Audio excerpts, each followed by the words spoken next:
ரொம்ப நன்றி சொல்லணும். யாருக்குன்னா Raj sir, Raj Kannayiram director sir. அவங்க தான் என்ன ஃபர்ஸ்ட் செலக்ட் பண்ணாங்க. ஸோ ரொம்ப ரொம்ப நன்றி சார், ரொம்ப நன்றி. அண்ட் சுந்தர் சார் வந்து ரொம்பவே ஃபாஸ்ட். அந்த நண்பன் படத்துல சத்யராஜ் சொல்லுவாங்க இல்லையா, வேகமா ரன் ரன் ரன் ஓடணும் அப்படின்ற மாதிரி, அந்த மாதிரி அவர் வந்து ஃபாஸ்டா இருக்காரு. அதுக்கு ரொம்ப பெரிய ஒரு காரணம் வந்து அவங்க ஒய்ஃப் ரொம்ப சப்போர்ட்டா இருக்காங்க. ஸோ இந்த மாதிரி ஒய்ஃப் அண்ட் ஹஸ்பண்ட் வந்து அண்டர்ஸ்டாண்டிங் பண்ணி போறது வந்து எனக்கு ரொம்ப புதுசா இருக்கு. இந்த ஃபீல்ட்ல வந்து நிறைய கஷ்டம் இருக்கும். ஏன்னா நானும் அப்படிதான் ஆரம்பிச்சேன். 10th படிக்கும்பொழுது விஜேவா நான் வந்து ஒர்க் பண்ணேன் என்னுடைய நேட்டிவ்ல. எப்படி ஒர்க் பண்ணேன்னா, வீட்டுல டியூஷனுக்கு போறேன் அப்படின்னு போய் சொல்லிட்டு ஓடி போயிடுவேன். லைவ் முடிச்சுட்டு வந்து திரும்ப டியூஷன் போய் படிச்சு முடிச்சேன். அண்ட் 10th 12th எல்லாம் கம்ப்ளீட் பண்ணதுக்கு அப்புறம் காலேஜ் வந்து ஹாஸ்டல்ல மாட்டிக்கிட்டேன். அது முடிச்சதுக்கு அப்புறம் தான் திரும்பவும் நான் விடக்கூடாது. ஒரு உண்மையை சொல்லணும் அப்படின்னா, நான் இன்ஜினியரிங் முடிச்சுட்டு ஒரு 2.5 வருஷமா ஒரு பிரைவேட் கம்பெனில ஒர்க் பண்ண, ஐடில. நல்ல சேலரி, ஏசிலே உட்காந்து வேலை பார்க்கலாம், நிம்மதியா இருக்கலாம். பட் அதெல்லாம் விட்டுட்டு சினிமா வந்து எல்லாருக்குமே தெரியும். இங்க உட்கார்ந்து இருக்கவங்களுக்கு உங்களோட எக்ஸ்பீரியன்ஸ் தான் என்னோட வயசா இருக்கும். நான் பேசுறதுக்கு தகுதியான்னு எனக்கு தெரியல, ஆனாலும் நான் சொல்றேன். சினிமால சில நாள் வந்து நம்மளுக்கு நிறைய இன்கம் கிடைக்கும், திடீர்னு நம்மளுக்கு எங்க இருக்கோன்னே தெரியாத அளவுக்கு போயிடுவோம். இந்த ஒரு ஃபீல்ட எதுக்கு சூஸ் பண்றேன்னு வீட்டுல வந்து கேட்கும் பொழுது எனக்கு தெரியல. சின்ன வயசுல இருந்தே வந்து இதுலதான் இருக்கணும்ன்ற ஒரு மைண்ட் செட் பண்ணிட்டேன். அதனால நான் இப்படிதான் போவேன் அப்படின்னு அடம் பிடிச்சிட்டு இருந்தேன். எங்கேயோ பிறந்து புதுக்கோட்டையில தான் பிறந்தேன். புதுக்கோட்டை சொந்த ஊரு. ஸோ இங்க எத்தனை பேர் புதுக்கோட்டை, தஞ்சாவூர் அந்த மாதிரி இருப்பீங்கன்னு எனக்கு தெரியல. ரொம்ப சந்தோஷமானா அதுல வந்து ஒரு சின்ன ஒரு கிராமம் மாதிரி தான் நம்ம ஊரு. அப்படிங்கும்போது ஒரு பொண்ணை பெருசா வெளியே விட மாட்டாங்க. கண்மை போட்டா திட்டுவாங்க, லிப்ஸ்டிக் போட்டா திட்டுவாங்க, என்ன ட்ரெஸ் இது, ஒரு பையன் கிட்ட எப்படி நீ பக்கத்துல போய் நிக்க முடியும், இவ்வளோ பிரச்சனை எல்லாம் இருந்தது நான் அனுபவிச்சேன். ஸோ அதெல்லாம் தாண்டி நான் வந்து ஐடில ஒர்க் பண்றேன்னு ஒரு பேசிக்கா எடுத்துட்டு வந்து சென்னைக்கு வந்துட்டேன். அதை வச்சுதான் நான் என்னோட சினிமா கரியரை வந்து மூவ் பண்ணிக்கிட்டேன். கடவுள் புண்ணியத்துல எனக்கு வந்து ஒர்க் ஃப்ரம் ஹோமே கொடுத்துட்டாங்க 2 வருஷம். 2 வருஷமும் நான் ஆபீஸ் ஒர்க் பண்ணனோ இல்லையோ, ரொம்ப ரொம்ப ரொம்ப இந்த முயற்சி தான் நான் பண்ணிட்டு இருந்தேன். இனிஷியலா மக்கள் டிவில ஆரம்பிச்சேன், அப்புறம் விஜய் டிவில சீரியல்ஸ் பண்ணிட்டு இருந்தேன். இப்போ ஆதித்யால கரண்டா ஒர்க் பண்ணிட்டு இருக்கேன். ரொம்ப நன்றி. எனக்கு இந்த மேடைக்கு வாய்ப்பளித்திருக்க இங்க இருக்கிறவங்க எல்லாருக்குமே ரொம்ப நன்றி. நிறைய பேசணும்னு தோணுது, பட் டைம் கம்மியா இருக்கனால சீக்கிரமாவே முடிச்சுக்கிறேன். ஒன்னே ஒண்ணுதான் நான் சொல்வேன், பொண்ணா இருந்தாலும் சரி, பையனா இருந்தாலும் சரி, உங்களோட போக்கஸ் எதுவோ அதை மட்டும் நீங்க எய்ம் பண்ணுங்க. நிறைய எனக்கு நெகட்டிவ் கமெண்ட்ஸ், ரிவ்யூஸ் எல்லாம் வரும். எப்படின்னா, யூடியூப்ல பண்றதுனால சாதாரணமா வரும், இன்ஸ்டாகிராம்ல ஓப்பன் பண்ணாலே வந்து அவ்வளோ பேடா தான் வரும். எதுக்கு எல்லாரையும் வந்து டவுன் பண்ணணும்னு நினைக்கிறீங்க அப்படின்னு எனக்கு தெரியல. ஒருத்தவங்க ஆசைப்பட்டு ஒண்ணு பண்ண போறாங்க அப்படின்னா, உங்களுக்கு பிடிக்கலன்னா நீங்க வேண்டான்னு விட்டுறலாம். பிடிச்சிச்சுன்னா நீங்க அவங்களை என்கரேஜ் பண்ணிக்கலாம். சுந்தர் சார் வந்து இவ்வளவு தூரத்துக்கு இந்த படத்தை சீக்கிரமா முடிப்பாருன்னு தெரியல. நான் யோசிக்கல இவ்வளவு சீக்கிரமா முடிப்பாரா அப்படின்னு. பிகாஸ் இதுக்கு முன்னாடி நான் ஒரு 2-3 மூவிஸ் பண்ணிட்டு இருக்கேன், அது இன்னும் ப்ராசஸிங்ல இருக்கு. பட் அதுக்கப்புறம் பண்ண மூவி இது ஒரு 20 நாளுக்குள்ளே முடிச்சு, சீக்கிரமா டப்பிங் முடிச்சு, எடிட்டிங் முடிச்சு, போஸ்ட் ப்ரொடக்ஷன் முடிக்கிறது ரொம்ப ஒரு பெரிய விஷயம். அதுக்கு முன்னாடி ப்ரீ ப்ரொடக்ஷன் வந்து எல்லா ஆர்டிஸ்டையும் அரேஞ்ச் பண்ணி டீம் ஒர்க்கா பண்றது வந்து ரொம்ப பெரிய விஷயம். அதுக்கு வந்து நிறைய அவர் வந்து பிரச்சனையை சந்திச்சிருக்காரு. ஈவன் எனக்கும் அவருக்குமே நிறைய மிஸ் அண்டர்ஸ்டாண்டிங் ஆயிருக்கு. ரொம்ப ஃபீல் பண்ணேன். அதுக்கப்புறம் நடுவுல இல்ல, நம்ம வந்து இந்த மாதிரி அவர் எதுவுமே மிஸ் அண்டர்ஸ்டாண்டிங்கா இருக்கக்கூடாது, நம்மளும் வந்து இந்த படத்துக்கு எவ்வளவு முடியுமோ அவ்வளவுக்கு கொஞ்சம் நம்ம ஒர்க் பண்ணுவோம் அப்படின்னு சொல்லிட்டு தான் நான் ஒர்க் பண்ணேன்.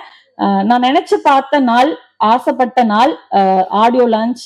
ஒரு மூவி பண்ணா மட்டும் பத்தாது, அதை வந்து ரிலீஸ் பண்றதுக்கு நிறைய பேர் ஸ்ட்ரகிள் ஆகும். பட் அதெல்லாம் கடந்து வந்து இந்த டீம் வந்து பண்ணிருக்காங்க. சோ பெரிய வாழ்த்துக்கள். உங்களோட சப்போர்ட் வந்து எப்பவுமே வந்து கொடுத்துட்டே இருக்கணும். நீங்க மட்டும் இல்லாம உங்களோட பக்கத்து வீடு, எதிர்த்த வீடு, உங்களோட ஃப்ரெண்ட்ஸ், ரிலேஷன்ஸ் எல்லாருமே வந்து நீங்க இந்த மாதிரி வாங்கன்னா வணக்கங்கண்ணா மூவி ரிலீஸ் ஆகும் போது ஷேர் பண்ணி தியேட்டர்ல வந்து பார்க்க சொல்லுங்க.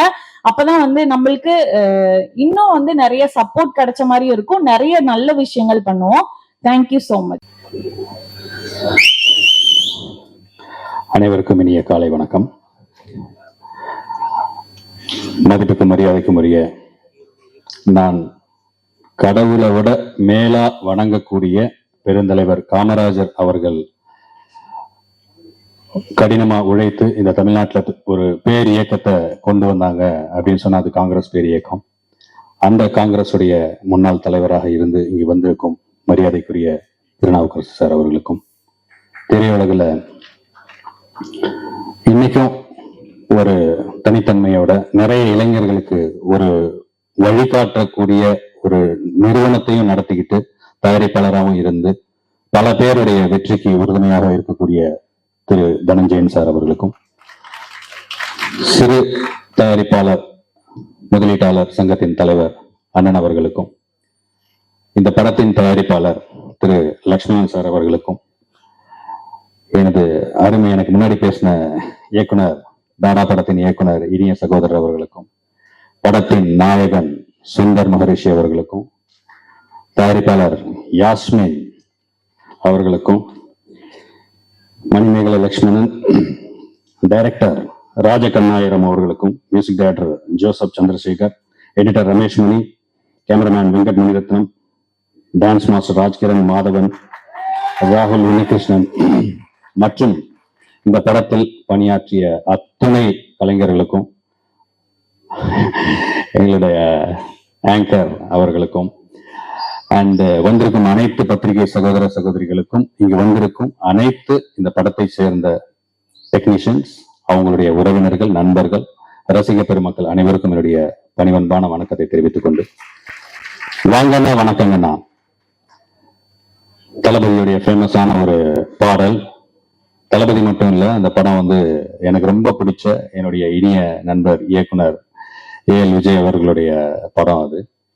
ஸோ இது வந்து ஒரு பொலிட்டிக்கல் மூவி, அரசியல் படமா இந்த படம் வந்திருக்கு. அதிலும் தமிழ்நாட்டுல வந்து வாங்கண்ணா வணக்கங்கண்ணா அண்ணா, அதாவது எப்படி ஒரு அண்ணா அப்படின்ற ஒரு வார்த்தையை வந்து புரட்சி தலைவர் எம்ஜிஆர் அவர்கள் கொண்டு போய் சேர்த்தாங்களோ, அண்ணா அப்படின்னு நமக்கு எம்ஜிஆர் அவர்கள் ஞாபகம் வரும், எம்ஜிஆர் அப்படின்னா அண்ணா அவர்கள் ஞாபகம் வரும். ஏன்னா அந்த வார்த்தையை அதிகமா கொண்டு போய் மக்கள் கிட்ட அண்ணான்ற வார்த்தையவே கொண்டு போய் சேர்த்தவர் புரட்சி தலைவர்.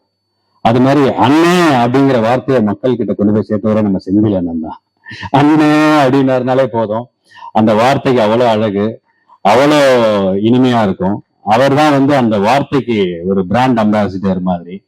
ஸோ எங்களுடைய இனிமையான அன்பான அண்ணன் செந்தில் அவர்கள் இன்னைக்கு வேற ஏதோ படப்பிடிப்பு காரணமா அவங்களால இங்க வர முடியல அப்படின்னு சொன்னாங்க.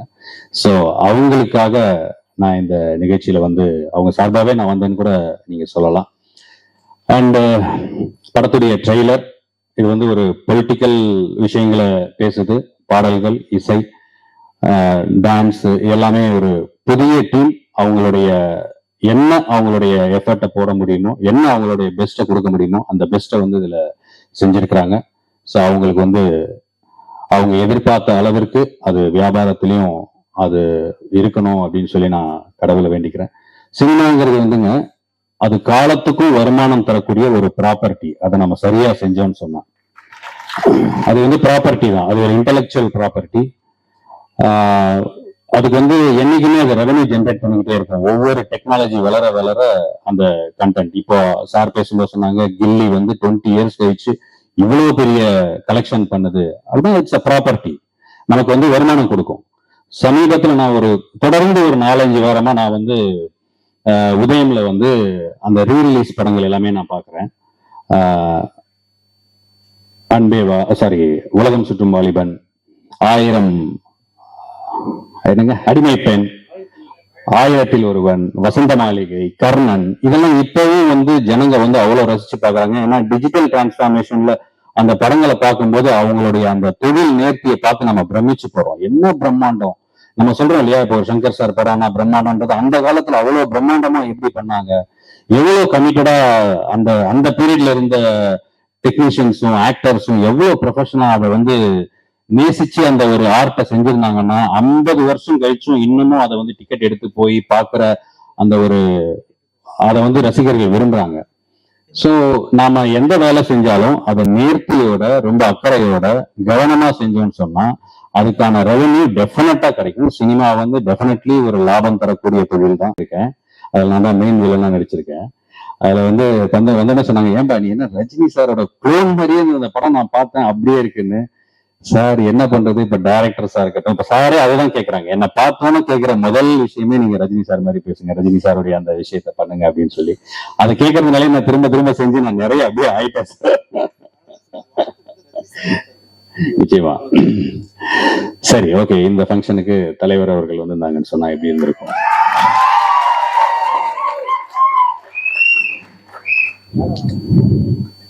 இங்க பிறகு தந்திருக்கும் பெரியவர்களே, தாய்மார்களே, பத்திரிகை சகோதர சகோதரிகளே, என்னுடைய இனிய நண்பர், மதிப்புக்கும் மரியாதைக்கும் உரிய திருநாவுக்கரசு சார் அவர்களே, தனஞ்சயன் சார் அவர்களே, அத்தனை பேருக்கும் என்னுடைய நன்றியை தெரிவிச்சுக்கிறேன். வாங்கண்ணா, வணக்கங்கண்ணா.